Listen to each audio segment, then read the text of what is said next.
Hey guys, it's Bashar Zori, and I'm back with another speed paint. And unfortunately for all of us, I've painted a painting of COVID-19 viruses. Yes, I know it is not something that we might not want, that at least anybody would want to see, I guess.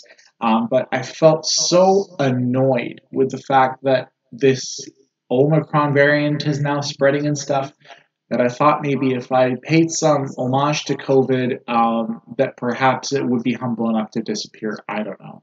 That's just me riffing on my painting.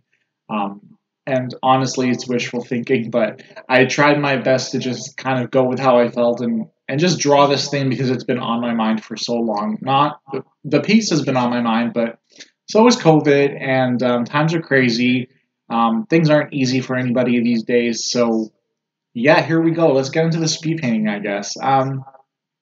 This speed painting wasn't actually that hard for me to make, and by hard, I literally mean like drawing it was easy, for sure. I already had the idea in mind, so when it came down to pen and pencil and paper, I guess you could say, it was so simple to do. Even like the line work that you saw before I filled the background up with black and white, it was very simple. It was very, simple line work, squiggles here and there. The real detail comes in the color. The three-dimensionality of it you're going to see later on. Hopefully, as the speed paint progresses, you guys are going to be able to tell all of the little fun stuff that I put in there as far as techniques go in order to make the lighting work, in order to make the parts of the tentacles stick out properly, things like that.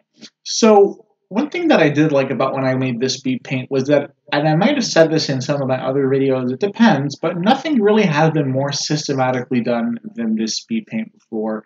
I think in the videos that I've put up so far on my channel, because this is so, I guess you could say that I already knew all the techniques that I needed to use from scratch, even though there was some sort of dynamism in the sense that I was using different varieties of paths in order to get to certain goals.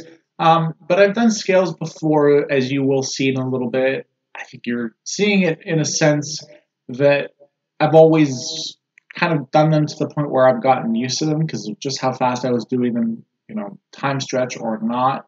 Um, I the green and the overlays of the colors and stuff. I think I mentioned this before in other videos that I use warm and cool colors and things like that in order to accentuate lighting and shade and darkness and all that stuff. I used it again. And I feel like the more I get away from the smudge tool, in fact, which I've told you guys before, and you guys all know this by now, it's my favorite tool. But as far as the tool goes, I didn't use it at all in this speed paint. Literally, I did not use it once. And for so many reasons, including the fact that I see so many people online on art websites just using normal paints. Rather, that I should say in Photoshop, just using normal brushes and just using different colors of them or different, I guess you could say, warm or cool tones. That the painting comes out so much more authentic. It's not this sort of like I'm not saying that I'll never use a smudge tool. It's just that when I use the smudge tool, usually what ends up happening is it kind of looks like a little bit of a cop out. And yes, I've mentioned that before. I'm sure I have because I remember that very well. I've mentioned that the smudge tool is kind of a cop out when it comes to drawing pictures. For me, I'm not the one to use it so expertly that it ends up being, some sort of huge asset to where, oh, sure, this painting looks 3D or something like that. Um, Rarely I would use it for old speed paints. I'm talking about like super, super old speed paints on my YouTube channel. Um, but it didn't happen at all here with this painting. I didn't use the smudge tool, not even once. And I honestly quite like the way that everything turned out. The orange and the green and the white for the outline for where the light's going to shine. The gradient tool I used, the the overlay and stuff like that, yes, obviously, that comes with the territory or with the territory of what you can do with Photoshop brushes. Anyhow, I used those tools and I quite liked it. No much tool involved, and this is the final picture.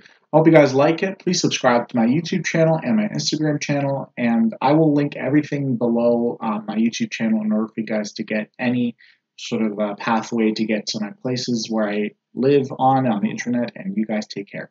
Bye-bye.